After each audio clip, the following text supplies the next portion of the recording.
कहानी का अगला भाग लेकर मैं आपके समक्ष प्रस्तुत हूँ। पिछले हिस्से में आपने सुना उस वृद्ध व्यक्ति ने बताते हुए कहा, इस बीच हमने इस जंगल को अपना बसेरा बनाया और यहाँ एक सुरंग का निर्माण कर लिया।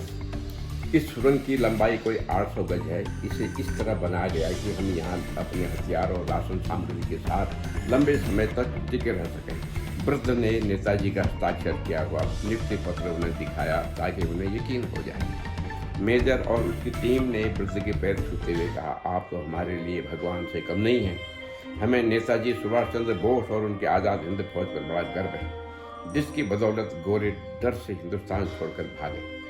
दादाजी, अब आपको हम इस हालत में यहाँ नहीं रहने दे सकते। आप हमारे प्रेरणा स्रोत हैं।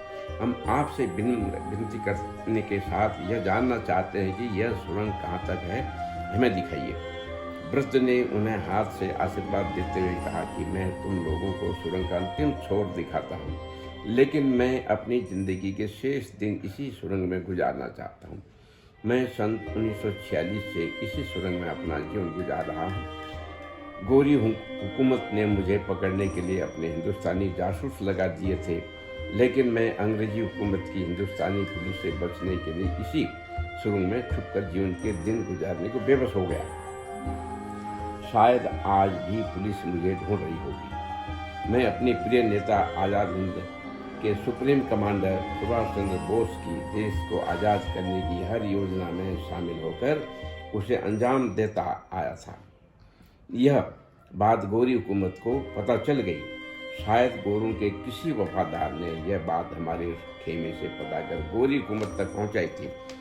नेताजी के गायब हो जाने के बाद हमने उन्हें ढूंढने का बहुत प्रयत्न किया, लेकिन वह कैसे क्यों अदृश्य हो गए, आज तक हमारी समझ में नहीं आई। यह कहते हुए वृद्ध की आंखें भर आई।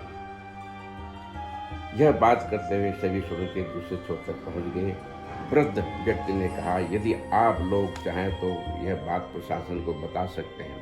यदि आज़ाद भारत के कानून ने मुझे माफ़ कर दिया तो आप मुझे यहाँ से ले जाकर किसी वृद्ध आश्रम में पनाह दिला सकते हैं। इस सुरंग का यही राज है। मुझे लगता है आप लोगों का मिशन पूरी तरह सफल हो गया है। यदि इसे ठीक से देखना चाहते हैं तो किसी दिन इसी दरवाजे से अंदर दाखिल हो जाना। मैं इसका हर चप्पा चप्पा दिखा दूंगा। वृद्ध ने मेजर पर्वत के कंधों पर अपना जर्जर हथेली रख कर कहा, okay young major, I wish you all very success. वृद्ध को सुन सबकी आंखें भर आई और वे बिलक बिलक कर रोने लगे।